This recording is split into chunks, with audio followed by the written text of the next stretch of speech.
ABC Rural es una producción de ABC Color, el diario completo.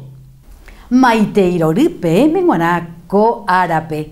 Muy buenos días. A partir de ahora, ABC Rural le trae el campo a su casa, mostrándoles todo lo referente a la agricultura, ganadería, tecnología, comercios y servicios, comprometidos y convencidos de que en el campo está nuestro futuro. Venimos hablando de las diferentes alternativas que hay para la producción hortícola. Y una alternativa muy importante y con muy buenos resultados es la hidroponía. ABC Rural hizo un trabajo con el ingeniero Wilson Sánchez que nos va a mostrar una instalación simple y económica para la producción hortícola con el sistema hidropónico. Estamos en la instalación de la ecogranja de San Juan Bautista Misiones.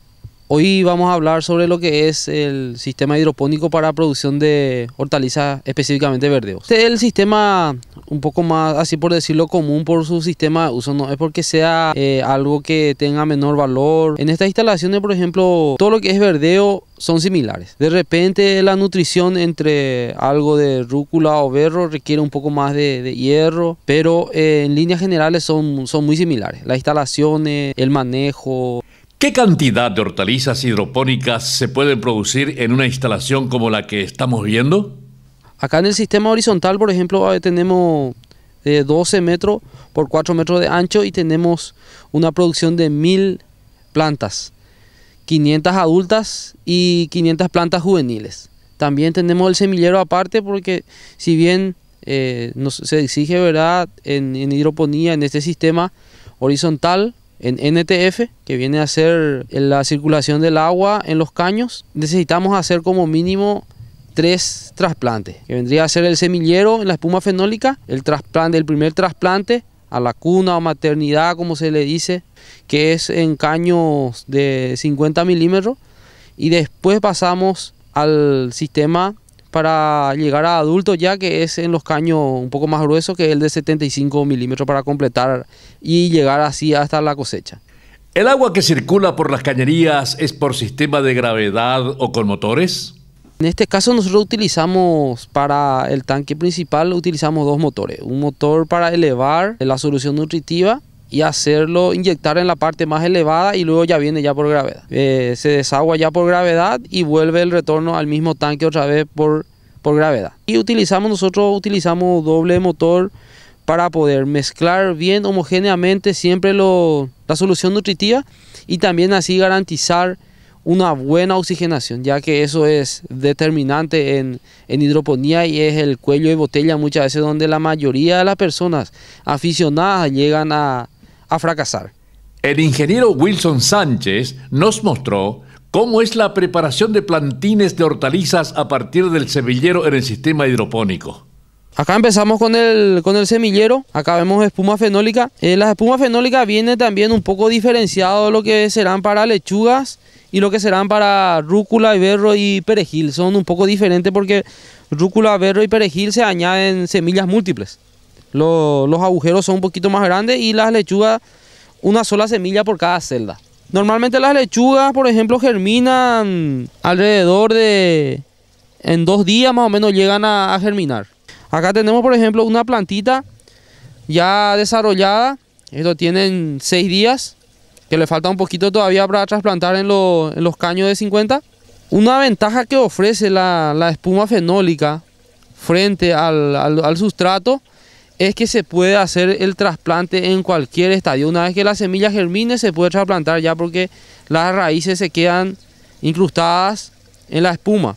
En un sustrato, por ejemplo, se tiene que esperar a que las raíces llenen la celda para poder separarlo, para no hacer un trasplante a raíz desnuda. En el semillero ya recibe ya una nutrición que viene a ser el 40% de la nutrición que necesita recibir cuando sea adulto. El semillero tiene un riego ahora en invierno de 3 veces al día. En verano tiene 4 veces por tener hora luz más prolongada y la temperatura también un poco más elevada. Por lo general está alrededor de 5 a 7 días y después ya se procede ya al trasplante en los caños de 50. Una vez listos los plantines, ¿se trasladan a unos caños especiales para seguir con su desarrollo?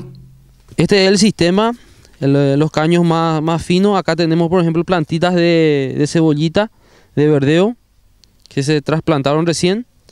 Tenemos también plantitas de acelga, tenemos de lechuga, que es la mayor cantidad. Esto viene a ser ya con la espuma fenólica. Estos caños son de 50 milímetros y la densidad es cada 11 centímetros. Y en este estado, en verano, más o menos está alrededor de 5 a 8 días. En invierno se prolonga un poco eso porque la temperatura y la duración de la hora luz también influye. Entonces puede llegar hasta los 12, en algunos casos 15 días a estar acá. Transcurrido esos 12 a 15 días, pasa al sistema ya de donde van a estar hasta la cosecha, que es el 75 milímetros, y donde cambia también la densidad cada 23 centímetros. ¿Cómo realizan el control de plagas y enfermedades, atendiendo a que el sistema hidropónico es uno de los más conservacionistas en cuanto al uso de agrodefensivos se refiere? Si bien la hidroponía escapa un poco prácticamente del 70% de la influencia de enfermedades al no estar en contacto con el suelo, igual hay un peligro de cierta cantidad también de enfermedades que se podrían presentar. Los cuidados que para ello nosotros necesitamos es siempre mantener desinfectados los caños, evitar también la entrada de personas que vengan de otra parcela, y control de plagas. Nosotros por esa razón nosotros la infraestructura pintamos de color amarillo, porque la mayoría de los insectos voladores tienden a posarse sobre ese color amarillo. Entonces nosotros le colocamos trampas, que puede ser una cola entomológica, que es propiamente luego para pegar los insectos en cualquier parte de estas barras de color amarillo. Después está la combinación de las plantas. Como vemos acá, se tiene combinado el cultivo, no es un monocultivo. Acá tenemos lechuga, tenemos berro, rúcula, tenemos también acelga, cebollita, y de repente hay una presión muy elevada de plagas. Si se va a aplicar algún producto químico, se recomienda aplicarlo ya en este estadio. Por último, le consultamos al ingeniero cuánto costaría una instalación como la que estábamos viendo y en cuánto tiempo se podría recuperar esa inversión. Si bien en hidroponía siempre se relaciona con costos elevados, tenemos que tener en cuenta también de que las inversiones iniciales son para largo plazo también. O sea, que estos caños, por ejemplo, tienen vida útil de un periodo de 10 hasta inclusive 20 años. Entonces, el costo inicial ronda alrededor de esta instalación, alrededor de unos 15 millones de guaraníes. El periodo para recuperar ese capital depende mucho de la ubicación donde se haga el proyecto, porque el precio varía mucho de un lugar a otro. Por ejemplo, acá en San Juan Misiones, por ejemplo, se paga por plantas de lechuga. Ahora en mayo se está pagando alrededor de 3.500 guaraníes por planta, de 3.000 y 3.500 guaraníes. En este mismo tiempo, en el Chaco, hay lugares donde se está pagando 7.000 guaraníes por planta. Entonces eso también es determinante a poder establecer el periodo necesario para recuperar el monto invertido. Al contar con este tipo de sistema se puede producir todo el año. Nosotros conocemos el palmito, algo muy bueno, muy rico. Pero en el Paraguay todavía tenemos el palmito de monte. José Rivas nos va a hablar sobre el cultivo de palmito y cómo se realiza la cosecha. Acá estamos en Itabó, en un establecimiento ubicado acá en Puente Quijada, en el departamento de Canindeyú. Nos dedicamos a la producción de palmito guayaquí. Hoy estamos dentro de la reserva que cuidamos nosotros acá en este lugar y donde crece esta variedad de palmito que se llama Euterpe edulis. Es una variedad nativa que crece bajo el bosque atlántico que tenemos acá en nuestro país. Es reconocida mundialmente como la palmera de mejor producción de palmito en el mundo. Esta variedad es muy apreciada en países extranjeros y de mucho valor comercial. Lastimosamente por la deforestación que existe para cultivos de soja, maíz, el bosque fue desapareciendo y detrás de ese bosque también esta variedad de palmera. ¿Cuál es el volumen de producción de palmitos y a qué mercados se destinan? Aproximadamente estamos elaborando 6.000 a 7.000 cajas de palmito anualmente. Con el mercado es preferentemente a la Argentina, consumo interno también acá en nuestro país y un poco de exportación a Europa y Estados Unidos. El profesional explicó cómo crecen las palmeras para la obtención del palmito y señaló la importancia de la protección de los bosques a fin de mantener la producción. Este palmito crece en forma natural, por lo tanto nosotros procuramos mantener ese ambiente natural en el mejor, o sea, en la mayoría de los casos. ¿Qué quiere decir eso? Lo que nosotros hacemos es entrar al monte, primero, antes que nada, es mantener el monte. Nosotros no echamos árboles, solamente dedicamos a que el monte, a procurar que el monte se viva solo. Lo que nosotros hacemos es entrar, ver la palmera que tiene la condición de ser procesada. Ese tipo de palmera extraemos y aprovechamos en nuestra fábrica. El resto dejamos para que siga creciendo y produciendo semillas para volver a regenerar naturalmente el producto. Y así sucesivamente, y es lo único que hacemos hasta ahí. Primero, mantener el bosque, sí o sí. Y segundo, una extracción controlada del palmito. Este bosque está dividido en 14 áreas y cada área de cada área hicimos un censo en su momento y sabemos qué cantidad de palmeras podemos sacar de cada área. ¿Quiénes se encargan de la cosecha y cuáles son las labores específicas a realizar? La cosecha es elaborada por personas, por cosecheros, ¿verdad? Que entran como palmiteros, como nosotros le decimos, que entran al monte, encuentran la medida de planta con el diámetro específico que manejamos, encuentra eso dentro del monte y corta. Aprovecha la parte verde, la parte que está entre el tallo y las hojas, y dentro de eso está el palmito. Eso va juntando y va colocando en lugares donde el tractor pueda llegar y de esa forma llevar hasta la planta. Generalmente hacemos que cuando existen 1000 a 1500 cogollos listos, entra el tractor a estos caminos que vemos ahora, que son caminos internos dentro del bosque, y de ahí vamos llevando hasta la fábrica. El proceso es bastante simple, la extracción es cortar la planta y aprovechar la parte verde del tallo. Existen métodos para contar con una producción permanente, lo cual consiste en racionalizar las palmeras a cosechar. El licenciado Rivas explicó el método utilizado. Siempre decirle a una persona no corte un árbol que tenga 10 centímetros de diámetro es bastante difícil. Entonces nosotros tenemos un método de uso con los palmiteros, es que encuentra árboles que puede cosechar. Entonces entra, corta uno, corta dos y el tercero ya deja. Para volver a empezar a contar hasta 3. Corta el 1, corta el 2 y el tercero deja. De esa forma nosotros aseguramos que siempre haya un árbol, una planta que va a crecer, va a llegar a crecer totalmente. Y esa planta va a ser la que va a generar la semilla para que se vuelva a regenerar automáticamente, se regenere naturalmente, ¿verdad? Un problema va a ser si nosotros extraemos totalmente las plantas. Vamos a tener una superproducción. En el futuro ya no vamos a tener más semilleros y se va a terminar la planta. Queremos producir eternamente, entonces decidimos ya producir racionalmente. Solamente lo que podemos cumplir y punto. Este es el único lugar donde queda. Siempre tenemos ese orgullo y yo voy a decir, por ejemplo, que es el único lugar, pero posiblemente esté errado. Creo que debe haber otros lugares donde exista. Pero con posibilidad de explotación y venta y un volumen, por más que sea mínimo, pero comercializable, yo creo que este es el único lugar en el país, me parece. Pues no, tampoco quiero, seguro, ojalá haya otro, ¿verdad? Pero no, que yo sepa no hay.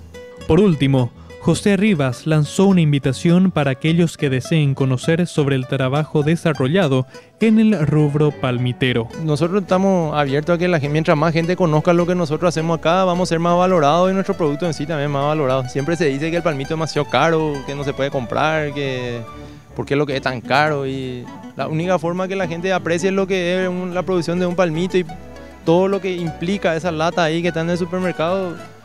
Para nosotros lo mejor que hay es que venga y vea, ¿verdad? Todo lo que hay que hacer para que esa lata se vaya.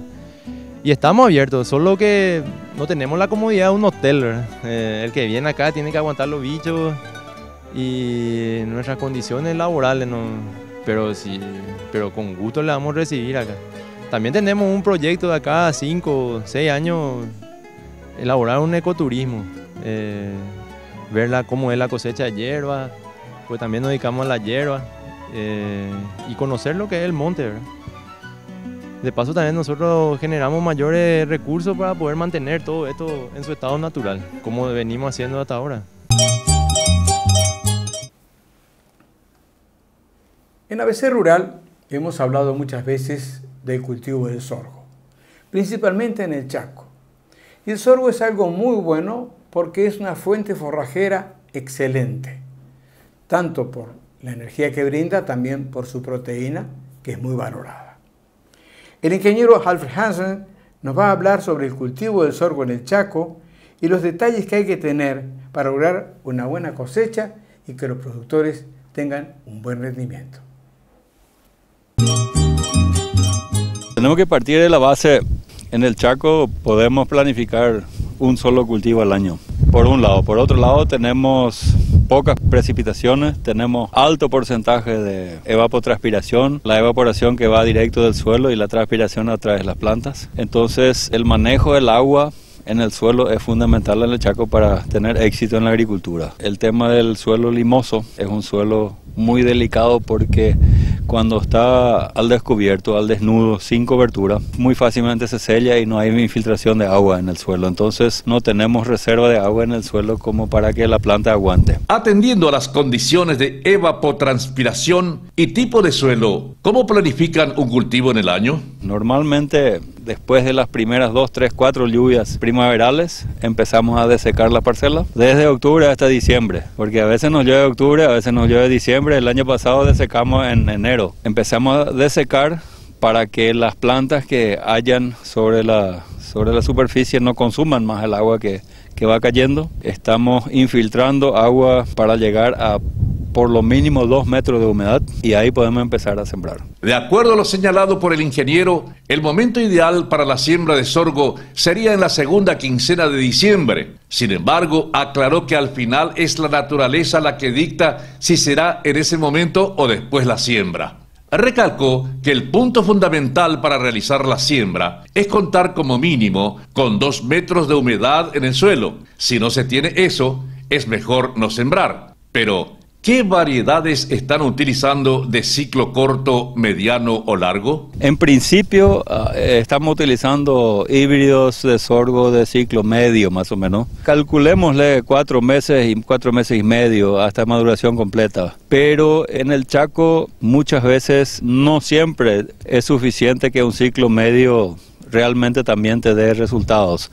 Por eso todos los años estamos haciendo ensayos con híbridos, no solamente acá, sino en otras localidades, para realmente ir eligiendo híbridos que se adapten a la región, que tenga buen grano, que no se tumbe fácilmente por el viento, que no tenga mucha enfermedad. Nosotros el año pasado perdimos parcelas significativas por tumamiento pre-cosecha por enfermedades, ¿verdad? ¿Cómo es el manejo de plagas y enfermedades que pueden atacar al sorgo en el Chaco? Tenemos que separar un poco las cosas.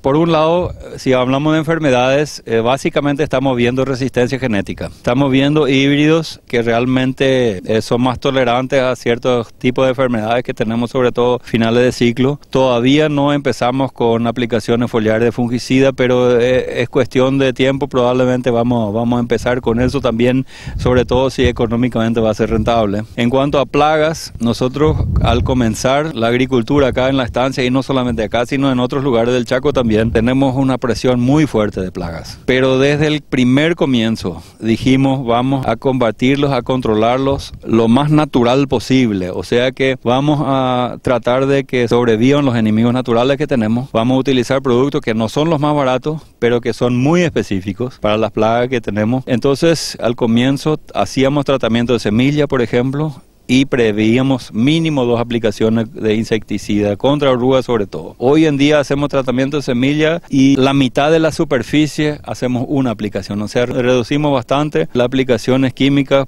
justamente por el manejo integrado que hacemos de plagas. ¿Hacen fertilización? Los tipos de suelo que usamos para el cultivo son suelos muy fértiles. Lo único que normalmente le ponemos en la siembra es el nitrógeno. Estamos hablando de 30 kilos de unidades de nitrógeno por hectárea en la siembra para que tenga un buen arranque. Eso significa 70-80 kilos de urea para que el sorgo realmente tenga un arranque bueno y que sea uniforme y cosas así. El resto de los nutrientes estamos analizando fertilizar cobre. Estamos con nivel de fósforo muy altos, todos los niveles prácticamente, excepto zinc y cobre, que son normalmente las deficiencias, ¿verdad? Estamos queriendo analizar la posibilidad de corregir el cobre, sobre todo en sorgo tiene un efecto positivo muy bueno con sulfato de cobre, que de repente con 10-15 kilos por hectárea ya tenemos otra vez reserva para 4 o 5 años, ¿verdad? ¿Cuánto puede afectar la evapotranspiración al sorgo? Si nosotros tenemos almacenado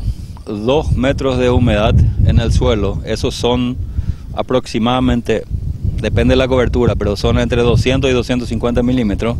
Con 200 milímetros más llegaríamos tranquilamente a cosecha. Lo que pasa es que si tenemos planta en este estadio, por ejemplo, en enero, y no tenemos lluvia durante 2 semanas, la evapotranspiración es muy superior a lo que puede ser la lluvia. Nosotros tenemos días con 18 milímetros de evapotranspiración, 12 es algo relativamente normal, 12 milímetros quiere decir que en 10 días me evapora 120 milímetros. En este estadio, si tengo un sorgo mucho más pequeño, eso es muchísimo menos, el consumo de agua es mucho menos, entonces por eso tratamos de que en los meses de mayor calor tengamos plantas previo a floración, que si hay una sequía de por medio que no sufra tanto, que después cuando vengan las lluvias se recupere de vuelta. El ingeniero recalcó que están realizando 2 tipos de cosechas, por un lado el de planta entera y por el otro el grano húmedo, que es destinado a ensilado, y nos mostró un ejemplo. Aquí tenemos un grano.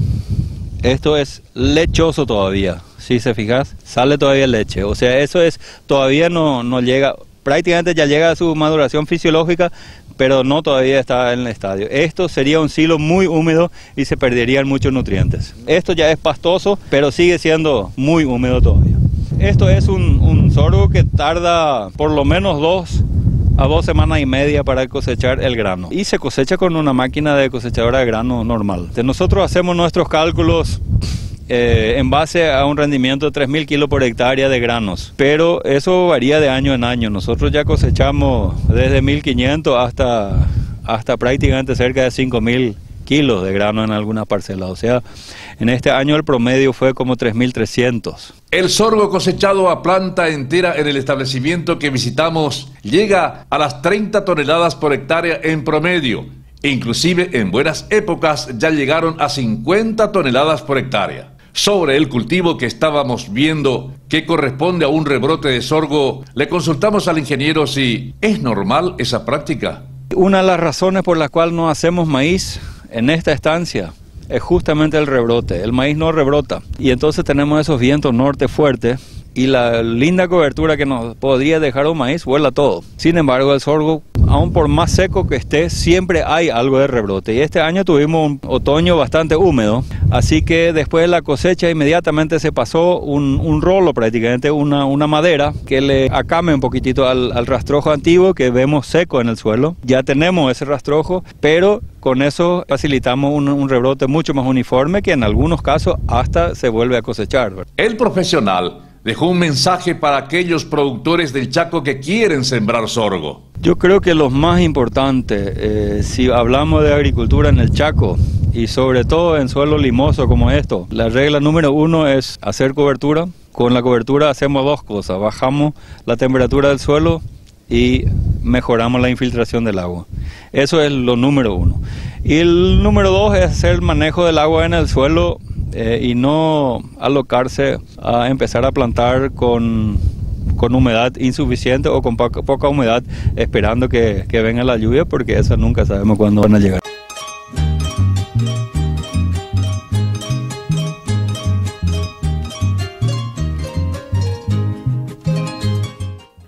En ABC Rural tenemos hoy la visita de un ejecutivo que nos pone muy contentos, porque habla de eso que nosotros decimos siempre: consuman lo que el Paraguay produce, que es el licenciado Jorge Riquelme, que es el director de la empresa Macei. Licenciado Jorge, gracias por estar en ABC Rural. Buen día, muchas gracias por la invitación. Licenciado, vemos que esta industria que ustedes tienen está utilizando lo que el campo paraguayo produce. Y eso nos pone contentos. ¿Cómo es que empezó este trabajo tan lindo? Porque ustedes han logrado una calidad que han desplazado a muchas empresas extranjeras que antes se vendían en Paraguay, y ustedes hoy en día han conquistado un mercado con estos productos tan buenos.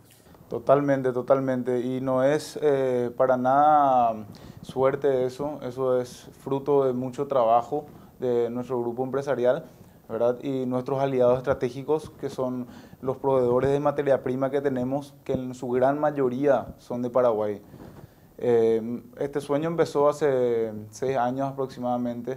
Nosotros con el grupo tenemos 2 molinos de harina y queríamos darle valor agregado a esa harina, ¿verdad? Vimos una oportunidad muy interesante en el rubro de galletitas, porque 90% de las galletitas que se vendían en Paraguay eran provenientes de afuera, ¿verdad? De Brasil, Argentina, de Bolivia, del exterior inclusive.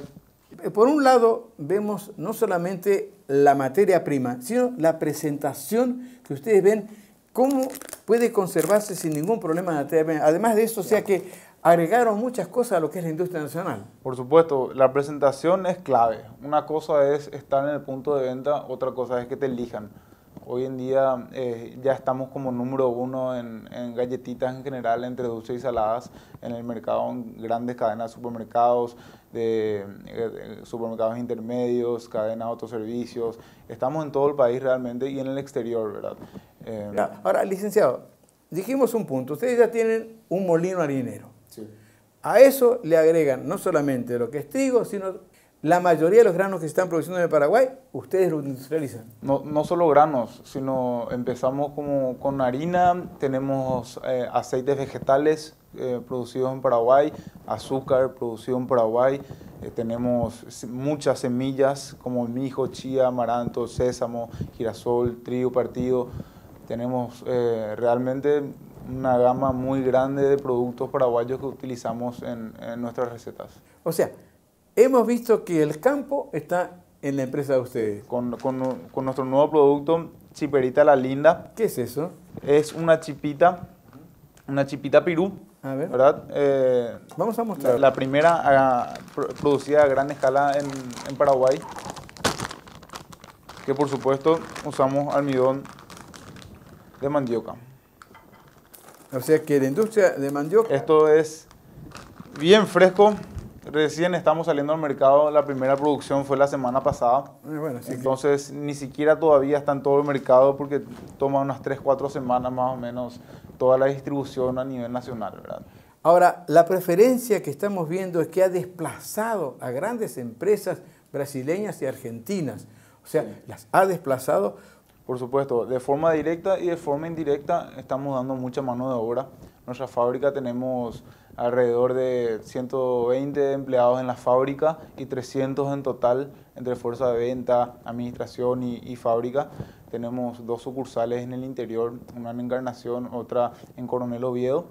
Y bueno, como vos decís, por ejemplo, en el caso de chía, que es nuestro producto estrella, digamos el primer producto que sacamos con semillas, estamos ayudando en realidad nos están ayudando 2.500 familias de San Pedro, de Concepción, que tenían una sobreproducción de chía. ¿Y ustedes hacen el acopio? Y nosotros en forma directa no. Trabajamos con empresas que hacen el acopio, como Broterra, por ejemplo, una empresa muy seria, muy amiga nuestra.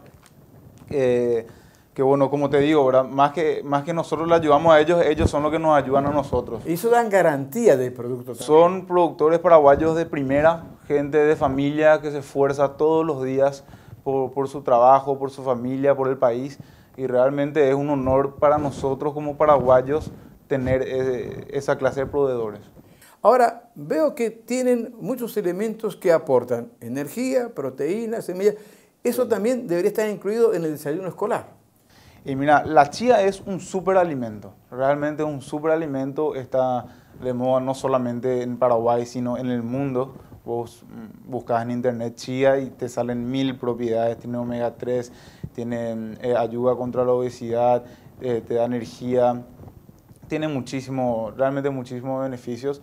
Y bueno, nosotros agregamos otros valores agregados como le sacamos las grasas trans a este tipo de productos y realmente son productos saludables que acompañan toda la tendencia mundial que va tirando hacia los productos saludables, ¿verdad? Licenciado, acá hay un punto que es destacable, que es ustedes llevan al campo a la industria. O sea, que están haciendo la realidad que tanto hace falta, que siempre decía industrializar, claro, lo que el Paraguay produce. Eso es lo que nosotros creemos que hace falta en el Paraguay, darle valor agregado a nuestra materia prima. Y bueno, nos jugamos con estos productos y nos va súper bien, por suerte. Y nada de esto se puede lograr sin los aliados que tenemos con nuestros proveedores. Dentro de la empresa veo que tienen muchos técnicos que están especializados en la producción de esto. O sea, que hay elementos aparte de la producción del campo, también tienen tecnología adecuada. Nosotros tenemos tecnología de punta en todo lo que es la industrialización de la materia prima. Tenemos hornos eléctricos, una vez más apostando por la energía renovable y la energía paraguaya. Apostamos por bueno, una fábrica realmente impresionante en su dimensión. Estamos ya... El año pasado compramos la segunda línea de galletitas y para el 2018, principio de 2018, estamos ampliando 50% más la capacidad de la fábrica por todos los pedidos que estamos teniendo, por la buena percepción que estamos teniendo de nuestros productos. Y esto no para acá, ¿verdad? Tenemos muchos proyectos a futuro, ya tenemos un plan a 5 años con nuevas inversiones que vamos a hacer. Vamos a seguir invirtiendo en el país, invirtiendo en nuestra materia prima, invirtiendo, porque sabemos que el Paraguay puede hacer productos de primera línea y como lo demostramos podemos competir contra las grandes multinacionales que están hace años en Paraguay y bueno, si podemos competir acá, ¿por qué no en otros países también? Como vemos, una empresa que cumple el principio que ABC Rural tiene, que es que el campo se industrialice. Licenciado Jorge, gracias por estar con nosotros y compartir con ABC Rural esta experiencia tan importante que es industrializar lo que el campo paraguayo produce. Muchas gracias por la invitación y bueno, a seguir luchando por el Paraguay porque creemos realmente que esto recién es el comienzo, creemos que hay un largo camino por delante, pero hay muchas empresas, aparte de la nuestra, que están haciendo un excelente trabajo en darle valor agregado a nuestra materia prima. Estamos para apoyar eso.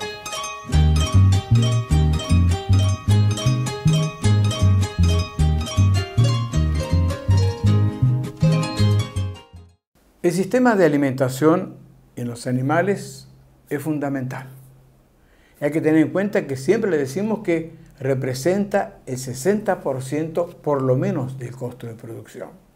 Pero hay distintos tipos de alimentos. ¿Cómo se obtienen? Y en este caso es el manejo de ensilado de maíz. Un trabajo muy lindo que hicimos con el técnico Gino Di Raimo, que nos habla sobre la importancia de realizar un buen ensilado de maíz. La idea fue traer informaciones para los productores y para la gente que trabaja con ensilaje de maíz, de cómo tener un ensilaje de altísima calidad.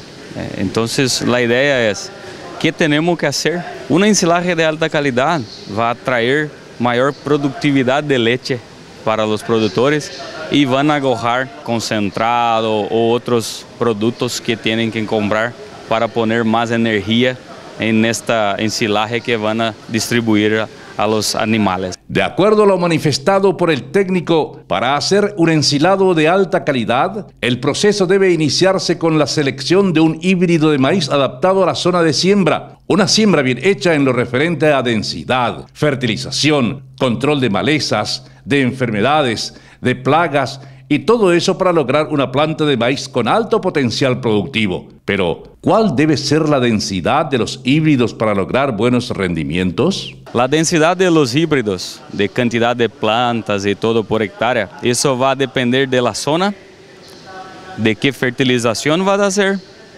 y de qué híbrido quiere poner ahí. Entonces, en general, acá trabajamos alrededor de 60.000 plantas por hectárea, pero hay mucha gente que puede poner, o algunos productores que tienen una finca con mayor fertilidad, de que van a poner más fertilizantes, podemos aumentar un poco más esa población de plantas por hectáreas. Entonces va a depender mucho del híbrido, de la zona, de la fertilización que el productor va a hacer. Entonces yo creo que es un tema que tenemos que determinar todo esto y ahí sí, para que tengamos un número exacto y que va a traer mayor productividad a los productores. A la consulta de cuántos kilos por hectárea se obtendrían con un cultivo de 60.000 plantas por hectárea y qué cantidad de materia seca y energía se generaría, el profesional dijo. En 40 centímetros entre hileras tuvimos una producción ahí alrededor de 19 toneladas de materia seca por hectárea. Y la proteína es importante en maíz, pero la energía, que sería el NDT, es mucho más. Entonces en esta tabla tuvimos alrededor de 70-71% de energía. Y proteína va a depender mucho del híbrido que está sembrando, entonces no hay un número así exacto. En lo referente a realizar una siembra de maíz safriña para el aprovechamiento de nitrógeno dejado por la soja, el especialista señaló. En maíz safriña, como es una zafra que viene después de la soja, sabemos que la soja deja una cantidad de nitrógeno ahí en nuestra finca. Entonces podemos trabajar alrededor de 1 kilo de nitrógeno para cada 60 kilogramos de granos que estamos planeando o estamos pensando en producir en esta finca. Entonces trabajar alrededor de 1 kilo para cada 60 kilos de granos que pensamos en producir, eso sería un número interesante de nitrógeno para este maíz segunda safra, ¿no? Después de la soya. Si vamos a trabajar en un maíz de segunda safra también, de safrinha, que viene después de un maíz verano de época, ahí tenemos que trabajar con un poco más de nitrógeno, porque vamos a trabajar con una gramínea después de otra gramínea. Entonces la cantidad de nitrógeno tiene que aumentar alrededor de 1,5 kg de nitrógeno para cada 60 kilos de granos que queremos cosechar en esta finca. En lo referente al momento ideal del corte del maíz para producción de ensilado, el profesional explicó. Después de todo que hicimos, ¿no? De la siembra, el manejo, llegamos al punto de corte. Si cosechamos ese maíz verde, vamos a perder la calidad de esta finca, de todo que hicimos. Entonces el punto ideal de corte sería alrededor de 50% del grano de la mazorca duro. Entonces eso tiene que estar muy claro para el productor. Prácticamente el grano está con 50% de la línea de leche que hablamos, está 50% duro. Ahí sería el momento ideal de corte. Y para que se tenga un buen corte ahí, las máquinas tienen que estar bien organizadas, bien manejadas, bien reguladas para que se corte bien. Entonces, muchas veces el productor está en el momento del corte y llueve, no hay cómo entrar para cortar y el productor se queda preocupado y voy a perder productividad, pero no. Mejor cortar un poquitito después que cortar antes, porque cuando se corta antes va a tener mucha materia verde y materia verde tiene que ver con agua. Y si la planta está llena de agua, no vas a tener materia seca. Entonces el punto ideal de corte es para que se tenga la mayor cantidad posible de materia seca. Cuanto más materia seca, quiere decir que tiene más granos, y si tiene más granos en el momento ideal de corte, vas a tener un ensilaje con más energía, que es más calidad y que es más productividad de leche al final. Finalmente, ¿cómo debe hacer el productor para mantener más tiempo su ensilado? Sí, una vez cortado de un tamaño de partícula ideal en el punto correcto, tiene que hacer una buena compactación del silo. Entonces, compactar bien el silo, cerrar bien y dejar el tiempo necesario para que se haga la fermentación, eso es muy importante. Entonces, compactar bien, cerrar bien el silo y dejar por lo menos de 30 a 40 días ahí, que se fermente todo y ahí sí vas a tener una ensilaje de alta calidad. El tema es, cuando se corta exactamente en el punto ideal de corte, la compactación va a ser mejor y ahí sí vas a mantener una calidad mayor de este ensilaje, porque está en el punto correcto de corte y ahí mejora y ayuda mucho a tener un ensilaje con más tiempo ahí con calidad para su ganado, para la lechería que sea. ABC Rural, siempre pensando en el hombre del campo, ha realizado un material sobre un tema de mucha importancia, el cultivo hidropónico, tanto para la producción de forrajes para animales como también para horticultura. Trabajos realizados por productores y técnicos paraguayos. Como ven, hay varias alternativas que nosotros podemos tener, tanto en la tablet como también en el teléfono. Volvemos con más ABC Rural. Este pendrive dual se puede utilizar tanto en el teléfono, en la tablet y si no, en su casa, en la computadora. Pueden adquirirlo en Yedros 745, en Asunción, Paraguay, o en todas las sucursales de ABC Color. ABC Rural TV le trae el campo a su casa. Para cualquier consulta, los invitamos a escribirnos a rural@abc.com.py o llamarnos al 41 51 502, que con gusto les responderemos. En el Paraguay, cuando hablamos de ganadería, no podemos dejar de hablar de la raza Hereford. El ingeniero Rodolfo Grau nos hablar sobre las características fenotípicas y morfológicas deseadas para un ejemplar de esta raza tan importante en el Paraguay. Bueno, queríamos hablar hoy un poquitito de lo que son criterios de selección de ganado, y dentro de criterios de selección de ganado hablar un poquitito también de la característica de la raza Hereford. Cuando hablamos del primer punto de selección, tenemos que siempre tener en cuenta de que tiene que estar adaptado al medio. En este caso estamos hablando de una raza, tiene algunos inconvenientes, entonces tenemos que ser un poquitito más quisquilloso, tenemos que ser un poco más fuerte en la presión de selección. El ingeniero nos habló primero del biotipo o tamaño. Al hablar de biotipo o el tamaño, estamos hablando de frame score, generalmente es la palabra técnica. Estamos hablando de biotipo grande, mediano o chico. Entonces, cuando hablamos de biotipo, estamos hablando en altura. El piso tiene que estar bien nivelado y sobre el piso nivelado hacemos una línea imaginaria que va desde el cuarto trasero hasta la punta de la cadera. Entonces, en la punta del espinazo. Entonces, esta medición en centímetros, nosotros tenemos que ver qué edad tiene el ganado y existe una tabla por raza que nos va a decir si tiene un frame 3, 4, 5, 6, 7, 8, 9, 10, por ejemplo.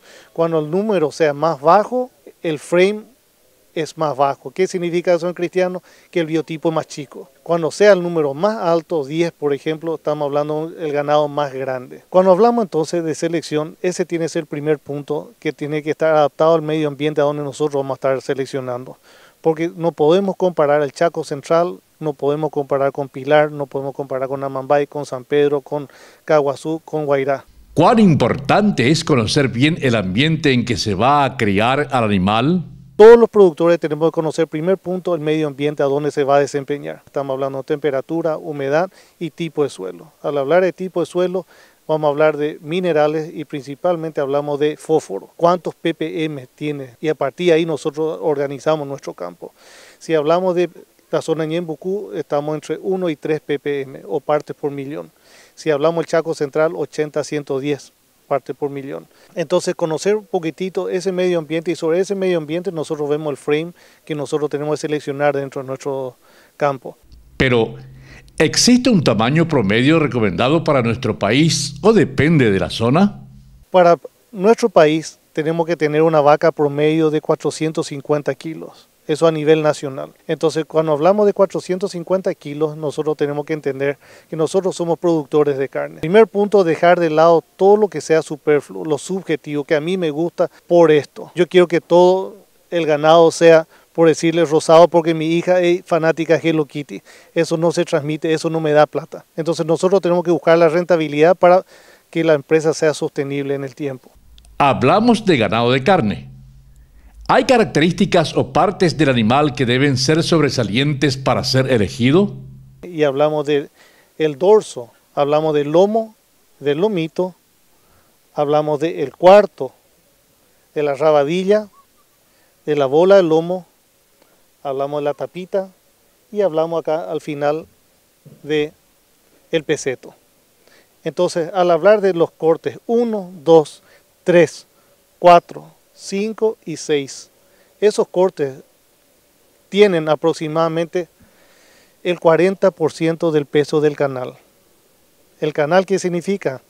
El ganado vivo se faena, se le saca la cabeza, se le saca el cuero, vísceras, las patas o las extremidades, la cola. Entonces lo que se ve como la res o la carne colgando. Cuando hablamos de ese rendimiento de carcasa, esos cortes que hablamos anteriormente pesa aproximadamente el 40% del peso total. Entonces tenemos que seleccionar que el ganado sea largo, pero al mismo tiempo que sea profundo. Cuando habla del largo del animal, ¿esta medida se cuenta desde la cabeza? Cuando hablamos nosotros de largo, la gente cree que es desde la cabeza. No es así. Tiene un punto en particular que estamos hablando de esta porción. Entonces estamos hablando de la punta de la paleta o del encuentro o la punta del hombro también, como se le dice vulgarmente. Entonces una línea imaginaria que va desde este punto hasta la cadera, hasta, digamos, el ilión, isquion y pubis, esta porción. Entonces, esto sería la longitud de cuerpo. ¿A qué se denomina profundidad del animal?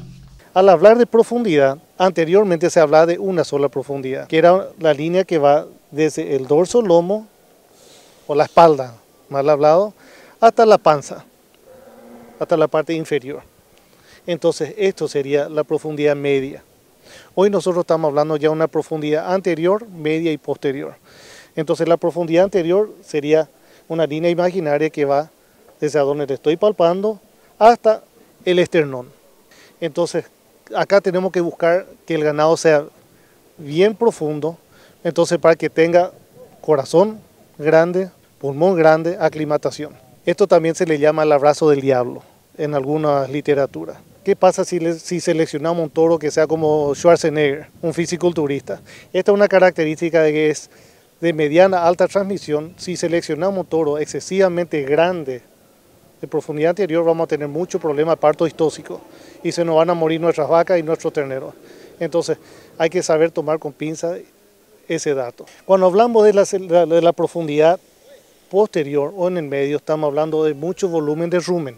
Cuanto más profundidad vamos a tener, es mucho más eficiente en la conversión alimenticia. Va a caminar menos, va a comer más y esa energía o los nutrientes que me da en energía, en proteína al pasto, va a estar transformando eficientemente en carne.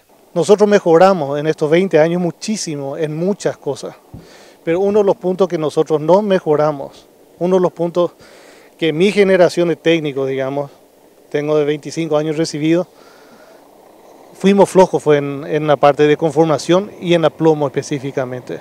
Y estamos queriendo traer mucha genética que tiene muchos problemas, ¿verdad? No quiero hablar de raza y de países, pero hay países que tienen muchos problemas de aplomo y queremos traer como la receta y no es tanto así. Recuerden que en todas las sucursales de ABC Color está este material de ABC Rural, producción hidropónica. Algo muy interesante que no se lo pueden perder. Hemos visto que hay diferentes tipos de cultivos. Hasta ahora, inclusive, podemos hablar de la nueva técnica de cultivo hidropónico. Es por eso que nosotros en ABC Rural seguimos creyendo que en el campo está nuestro futuro. Pero fíjense, lo que se produce en el campo ahora se industrializa y de la mejor forma.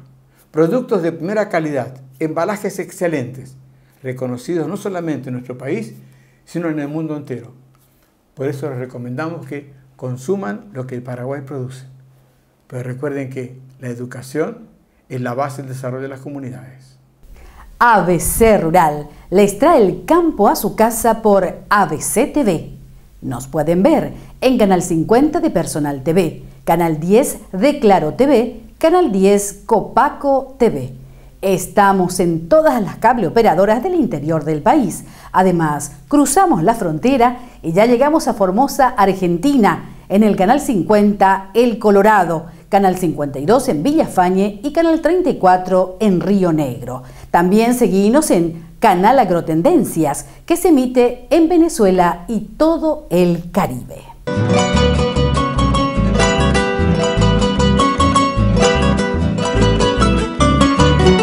ABC Rural fue una producción de ABC Color, el diario completo.